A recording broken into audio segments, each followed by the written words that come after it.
नमस्कार, आप सभी लोगों का स्वागत है आपके अपने यूट्यूब चैनल एग्जाम प्रिपरेशन में। लोड़ों के बारे में हम पढ़ रहे थे और आज हम लोहा के बारे में समझेंगे। लोहा जो है हमारे शरीर में अत्यंत महत्वपूर्ण खनिज लवण है। एक जो स्वस्थ व्यक्ति होता है, अगर उसका वजन 70 किलोग्राम है, प्रौढ़ व्यक्ति है, तो उसके शरीर में 4 से 5 ग्राम लोहा मौजूद रहता है। कुल जितना भी उसका शरीर में लोहा उपस्थित है, उसका 70% आप उसके रक्त में मतलब हीमोग्लोबिन में और 25% यकृत, अस्थि मज्जा और गुर्दे में होता है। 4% मांसपेशियों के मायोग्लोबिन में तथा शेष भाग आपके रक्त, प्लाज्मा एवं ऑक्सीकारक एंजाइम में पाया जाता है। लोहा शरीर में प्रोटीन के साथ मिलकर रहता है। यह स्वतंत्र अकार्बनिक लवण के रूप में भी शरीर में अति अल्प मात्रा में विद्यमान रहता है। और कुछ लोह यौगिक आगे बताया जा रहा है, निम्नानुसार है। लोह पोरफॉरिन यौगिक, यह हीम रूप में उपस्थित रहता है, जैसे हीमोग्लोबिन रक्त में और मायोग्लोबिन पेशियों में। नेक्स्ट है लो एंजाइम। तो पेरोक्सीडेज और catalase, microsomal cytochromes, mitochondrial cytochromes. और नेक्स्ट है थर्ड है फ्लेविन एंजाइम। ये सक्सिनिक डिहाइड्रोजिनेज और जेंथिन ऑक्सीडेज।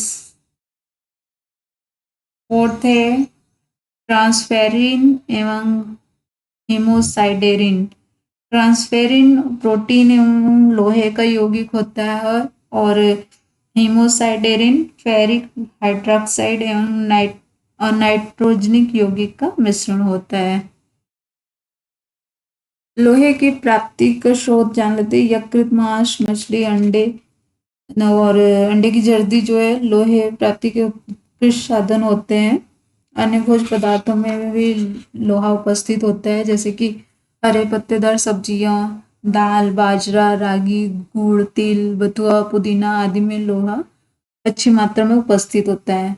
अनाजों में लोहा सबसे बाहरी परत में उपस्थित होता है, जो अगर आप चक्की में पीसते हैं उस दौरान क्या होता है, वो खत्म हो जाता है, नष्ट हो जाता है। और दूध, दही, छाछ, लस्सी में लोह बहुत निकृष्ट साधन है इसका। और प्राणी, वनस्पति तेल व वसा, शर्करा, मैदा, चीनी, मिश्री आदि भोज्य जो है पदार्थों में लोहा बहुत कम मात्रा में लेश मात्र पाया जाता है। लेश मात्र भी नहीं होता है। और लोहे के कार्य, लोहे का कार्य हीमोग्लोबिन के निर्माण में, ये बहुत इंपॉर्टेंट है। हीमोग्लोबिन के निर्माण के लिए लोहे की अत्यंत आवश्यकता होती है, क्योंकि लोहा तथा ग्लोबिन प्रोटीन होता है। हीम जो होता है वो लोहा होता है, इसके अभाव में हीमोग्लोबिन का निर्माण नहीं हो पाता है और इससे रक्ताल्पता हो जाती है। एक स्वस्थ व्यक्ति में, प्रौढ़ व्यक्ति में हीमोग्लोबिन लगभग 14 से 16 ग्राम पर 100 ml होना चाहिए। और शरीर में हीमोग्लोबिन का मुख्य भाग ऑक्सीजन एवं कार्बन डाइऑक्साइड का आदान प्रदान करना होता है। हीमोग्लोबिन में ऑक्सीजन तथा कार्बन डाइऑक्साइड के संयोग करने की अद्भुत क्षमता होती है। सेकंड कार्य इसका है पेशियों के संकुचन में। मायोग्लोबिन जो है वो पेशियों में पाया जाता है, तो इसमें मायोहीम की तरह होता है, लोहा होता है, तथा ग्लोबिन एक प्रकार का प्रोटीन होता है। तो मायोग्लोबिन मांसपेशियों के ऑक्सीकरण एवं अवकरण क्रियाओं में भाग लेता है तथा ऑक्सीजन को कुछ समय तक पेशियों में संग्रहित करके रखता है। ऑक्सीजन युक्त मायोग्लोबिन पेशियों के संकुचन क्रिया के लिए आवश्यक होता है। एंजाइम के निर्माण में, श्वसन क्रिया में भाग लेने वाले एंजाइम जैसे साइटोक्रोम्स का निर्माण लोहे से ही होता है। प्रोटीन एवं कार्बोज के ऑक्सीकरण क्रिया भाग लेने वाले कैटेलेज तथा पेरोक्सीडेजेज का निर्माण भी लोहे से ही होता है। मेटाफ्लेवो प्रोटीन्स के निर्माण में, ये एंजाइम कई महत्वपूर्ण ऑक्सीकरण के लिए आवश्यक होता है। जैसे सक्सिनिक अम्ल, जैंथीन अम्ल आदि। ट्रांसफेरिन के निर्माण में लोहा ट्रांसफेरिन एवं सिड्रोफिलिन के निर्माण के लिए अत्यंत आवश्यक होता है। ट्रांसफेरिन जो होता है वो रक्तवारी में उपस्थित होता है, इसमें लोहा संचित रहता है। और जो सिड्रोफिलिन का निर्माण लोहे एवं प्रोटीन से होता है, ये रक्तवारी में भ्रमण करता रहता है। सिड्रोफिलिन के निर्माण के लिए लोहा रक्तवारी में कुछ निम्न स्रोतों से प्राप्त होता है, जैसे कि भोज्य पदार्थों से प्राप्त लोहे के शोषण से, हीमोग्लोबिन के विघटन से तथा शरीर में संग्रहित लोहे से। उपरोक्त जितने भी बताए गए इन स्रोतों से प्राप्त लोहा जो होता है वो ग्लोबिन प्रोटीन से मिलकर ट्रांसफेरिन एवं सिड्रोफिलिन का निर्माण करते हैं। प्रतिरक्षी कोशिकाओं के निर्माण में लोहा प्रतिरक्षी कोशिकाओं के निर्माण में भी अहम भूमिका निभाता है। प्रतिरक्षी कोशिकाओं के निर्माण में सुरक्षात्मक कवच की तरह कार्य करता है तथा शरीर के विभिन्न रोगों से सुरक्षा प्रदान करता है। शोषण। लोहे का शोषण क्या होता है? छोटी आंत के पक्वासे एवं जेजुनम में वाले भाग में होता है। तो भोज्य पदार्थ में जो लोहा पाचन के बाद फेरस में बदल जाता है। लोहे का अवशोषण आंत में फेरस के रूप में होता है। और लोहा का अवशोषण अम्लीय माध्यम एवं विटामिन सी की उपस्थिति में सुगमता एवं शीघ्रता से हो जाता है। प्राणी स्रोतों से प्राप्त लोहे का अवशोषण सुगमता से हो जाता है। एक सामान्य व्यक्ति में भोज्य तत्वों से प्राप्त लोहे का अवशोषण 10% तक होता है, परंतु शारीरिक आवश्यकता अनुसार लोहे के शोषण के दर में वृद्धि हो जाती है। और फेरस लोहा जो होता है पेरोक्सीडेज एंजाइम की उपस्थिति में ऑक्सीकृत होकर फेरिक लोहा में बदल जाता है और आंत के म्यूकोसा परत में एपोफेरिटिन जो कि एक प्रकार का प्रोटीन है उपस्थित रहता है। फेरिक लोहा एपोफेरिटिन से संयोग करता है और इसे फेरिटिन में बदल देता है। फेरिटिन में लोहे की सांद्रता बहुत अधिक होती है, फलतः आंत के म्यूकोसा परत में अब और अधिक लोहे का अवशोषण नहीं हो पाता है। इस सिद्धांत का प्रतिपादन ग्रेनिक ने किया था, जिसे म्यूकोसल ब्लॉक सिद्धांत के नाम से जाना जाता है। तो व्रत, उपवास आदि की स्थिति में आंतों की म्यूकोसा परत में एपोफेरिटिन की मात्रा अत्यंत कम हो जाती है, परंतु जब लौह युक्त भोज्य पदार्थों का सेवन किया जाता है तब 4-5 घंटे के भीतर ही लौह लवण एपोफेरिटिन के से संयोग करता है और फेरिटिन बनाता है। लोहे के अवशोषण को प्राप्त करने वाले कारक, जैसे आंतों का अम्लीय माध्यम होना चाहिए। अगर अम्लीय माध्यम है तो लोहे का अवशोषण आंतों में तभी होगा जब यह आयन अवस्था में रहता है। अम्लीय माध्यम में भोज्य पदार्थों में उपस्थित लोहा फेरस आयन में बदल जाता है, इसी कारण लोहे का अवशोषण छोटी आंत के ऊपरी भाग पक्वाशय एवं जेजुन्नम में होता है। हीम एवं नॉन हीम लोहा। लोहा मुख्यतः 2 रूपों में पाया जाता है, हीम लोहा और नॉन हीम लोहा। हीम लोहा जो होता है रक्त में हीमोग्लोबिन में उपस्थित रहता है। हीम लोहा यकृत, मांस, मछली, पेशी युक्त मांस आदि में उपस्थित रहता है। इन भोज्य पदार्थों में उपस्थित जो लोहा होता है उसका 60 से 70% भाग अवशोषित हो जाता है। और जो नॉन हीम लोहा होता है उसका अवशोषण शीघ्रता से नहीं हो पाता और इसके अवशोषण के लिए एस्कॉर्बिक अम्ल की आवश्यकता पड़ती है। विटामिन सी लोहे के अवशोषण में बहुत जरूरी होता है, परंतु अगर विटामिन सी की अधिकता भी हो तो लोहे के अवशोषण में बाधा पहुंचती है। और फाइटिक अम्ल नेक्स्ट है। फाइटिक अम्ल की उपस्थिति से लोहे का अवशोषण ठीक प्रकार से नहीं हो पाता है। फाइटिक अम्ल अनाजों के छिलके और भूसे में पाया जाता है। फाइटिक अम्ल लौह लवण के संयोग करके फेरिक फाइटेट बनाते हैं, जो कि एक अघुलनशील यौगिक है। यह फाइटिक अम्ल की उपस्थिति में लोहे का अवशोषण नहीं हो पाता। ऑक्जेलिक अम्ल में भी नहीं हो पाता और यह क्या करता है, ऑक्जेलिक अम्ल लौह लवण की से प्रतिक्रिया करके लौह तत्व ऑक्जेलेट बनाता है और लौह ऑक्जेलेट एक अघुलनशील यौगिक होता है, इससे अवशोषण नहीं हो पाता है। जैसे पालक में कैल्शियम एवं लौह के साथ साथ ऑक्जेलिक अम्ल उपस्थित होता है। तो पालक में उपस्थित कैल्शियम एवं लोहे का उचित शोषण नहीं हो पाता है, क्योंकि उसमें उपस्थित ऑक्जेलेट अम्ल इन धातुओं से प्रतिक्रिया करके अघुलनशील लवण बना लेते हैं। नेक्स्ट है लोह लवण की प्रकृति। लोहे का अवशोषण लोहे की प्रकृति पर भी निर्भर करता है। जैसे कि अगर लोहा फेरस रूप का अवशोषण सुगमतापूर्वक हो जाता है और फेरिक लोहे का अवशोषण नहीं हो पाता है, तो फेरिक लोहा फेरस लोहा में बदलता है, तब इसका अवशोषण होता है।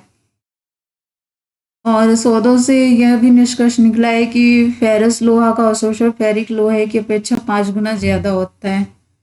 विटामिन सी या फॉलिक अम्ल, राइबोफ्लाविन, नियासिन, विटामिन ई, तांबा आदि की उपस्थिति में लोहे का अवशोषण उचित प्रकार से होता है। संग्रह संग्रह इसका संग्रह यकृत में, लीहा में, अस्थि मज्जा में होता है। यकृत में लोहा फेरेटिन के रूप में संग्रहित रहता है। ये लगभग पूरे पुरुष के शरीर में 700 से 800 ग्राम लोहा फेरेटिन के रूप में यकृत में जमा रहता है। लेकिन यकृत में फेरेटिन के रूप में रहता है, लोह तत्व संग्रह की भी एक निश्चित सीमा होती है। वो लोहा जो फेरेटिन के रूप में यकृत में संग्रहित नहीं हो पाता, वो हीमोसिडेरिन हेमोसेडेरिन के रूप में जमा हो जाता है। हेमोसेडेरिन रूप में लोहा स्थायी होता है, जिसका शरीर द्वारा उपयोग नहीं किया जाता है।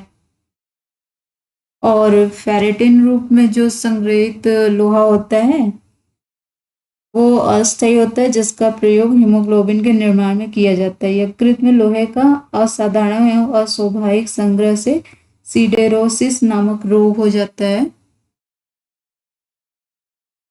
जिसका हानिकारक प्रभाव यकृत पर पड़ता है। और हीमोग्लोबिन जो होता है, लाल रक्त कणिकाएं होते हैं, उनका जीवन काल 120 दिन का होता है। इनका विनाश यकृत या प्लीहा में जाकर होता है। लाल रक्त कणिकाओं के नाश से हीमोग्लोबिन भी टूटता है, फलतः हीम और निष्कासित होता है, वह अस्थि मज्जा में जाकर जमा हो जाता है।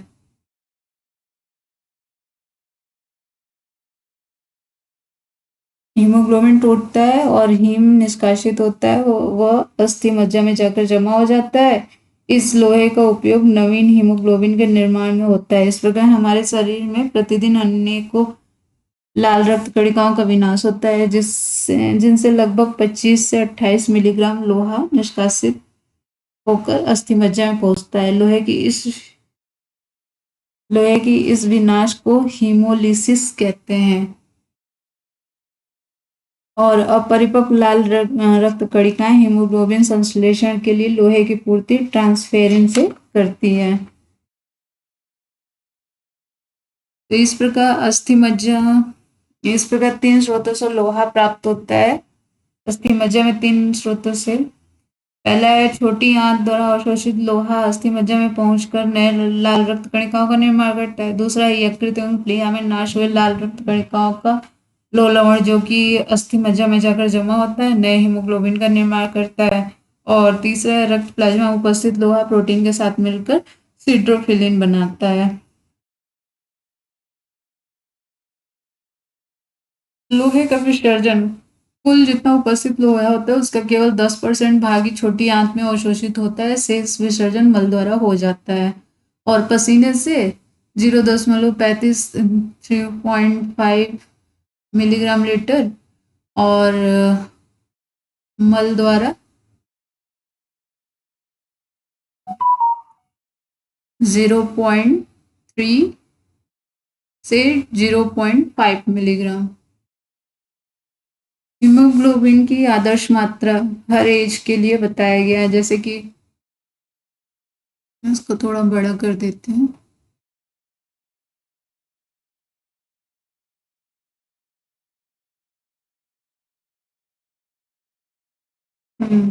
शिशु एवं बालक में लगभग 11 से 12 ग्राम, और वयस्क पुरुष में 14 से 16 ग्राम, वयस्क स्त्री में 12 से 13 ग्राम, और गर्भवती माँ में 13 से 15, और धात्री माँ में 12 से 13।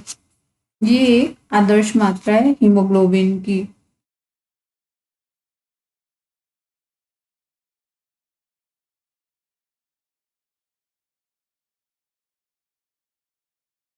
रक्त अल्पता के प्रकार।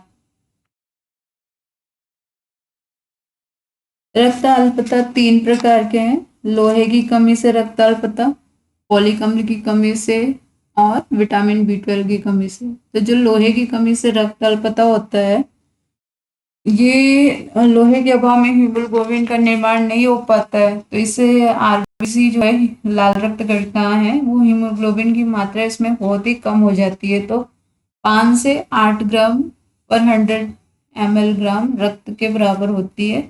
ये रोग अधिकतर गर्भवती माँ एवं 1 वर्ष के शिशु जिन्हें माता का दूध छुड़ा दिया जाता है, वो अधिक होता है। इस अवस्था में क्या होता है, जब माँ बच्चे को दूध पीना छुड़ाती है, तब उन्हें जो ऊपरी पोषक आहार दिया जाता है, उनमें लोहे की पर्याप्त मात्रा विद्यमान नहीं होती है।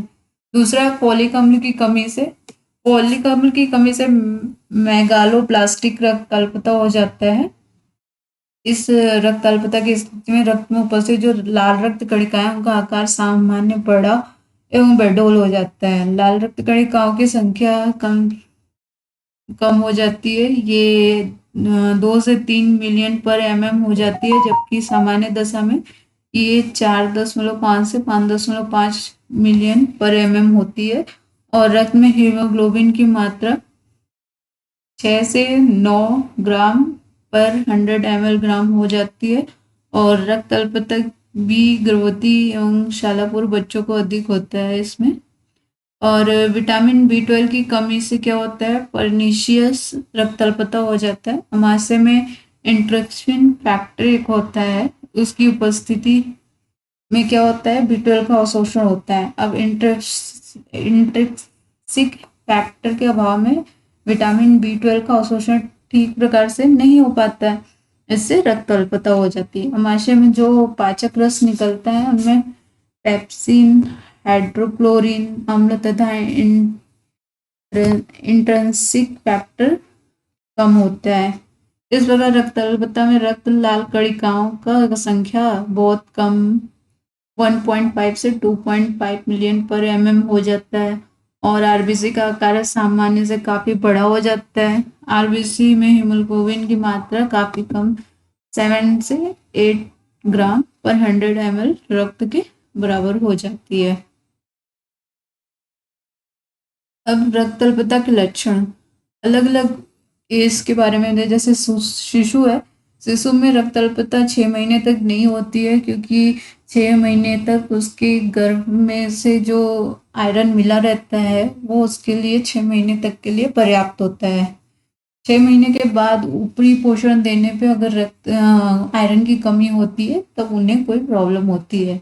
तो बालकों में अगर रक्त अल्पता के लक्षण होते हैं, तो क्या क्या होते हैं, त्वचा का रंग पीला होना, भूख न लगना, बच्चा सुस्त एवं उदासीन होना, बच्चों में वृद्धि में विकास धीमा हो जाना, पाचन संस्था में गड़बड़ी उत्पन्न होना। किशोर बालिका में क्या होता है कि किशोर बालिका लोहे की मांग जब बढ़ जाती है, क्योंकि इस अवस्था में रक्त का आयतन बढ़ जाता है, और प्रतिमाह जो है मासिक धर्म होने के कारण लोहे की अतिरिक्त मात्रा में क्षति होती है। तो शरीर में प्रति माह अगर 14 से 28 मिलीग्राम लोहे का ह्रास होता है, इससे इनको हाइपोक्रेमिक माइक्रोसाइटिक एनीमिया हो जाता है। इसलिए किशोर बालिकाओं को बालकों की अपेक्षा लोहे की अधिक आवश्यकता होती है। गर्भवती माँ को अगर कमी हो जाती है, गर्भकाल में 300 से 500 मिलीग्राम लोहा गर्भवती माँ के शरीर में शिशु के शरीर में स्थानांतरित कर दिया जाता है। तो अगर रक्त अल्पता के लक्षण होते हैं, तो उसमें इसको शीघ्र थकान महसूस होना, चक्कर आना, एड़ी में सूजन, त्वचा का रंग पीला पड़ जाना, सांस लेने में कठिनाई होती है, सिर दर्द, नींद न आना, दृष्टि दोष उत्पन्न हो जाते हैं, हाथ पैर में दर्द होते हैं, भूख में कमी हो जाता है, शरीर में सूजन आ जाता है, मांसपेशियों में पीड़ादायक संकुचन होने लगता है आदि। रक्त अल्पता के कारण क्या होते हैं, शरीर में लोहे का अभाव निम्न कारणों से होता है, जैसे कि भोजन में लवण की कमी हो जाती है।